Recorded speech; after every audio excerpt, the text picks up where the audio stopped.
Ang ating lulutuin nga pala ngayon ay beef bulgogi. Ang ating pananghalian for today. Ano na nga pala yan? Marinated na. Manghang.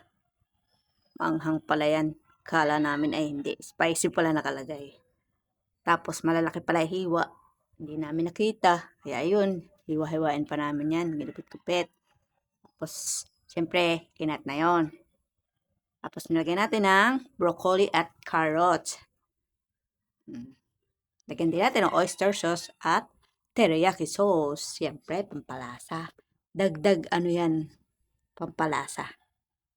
Naglalagay nga pala kami ng sugar dyan. Kasi pang balance dun sa anghang. At saka yung umami. Umami o bitchin yun. Pero konti lang. Siyempre. Mahal ang baka ngayon.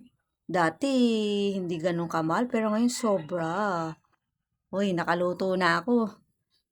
Kakain na tayo. Tara at saluhan niyo akong kumain. Para naman may kasama akong kumain. Tikman niyo ang aking luto. Baka, mahilig ba kayo sa baka?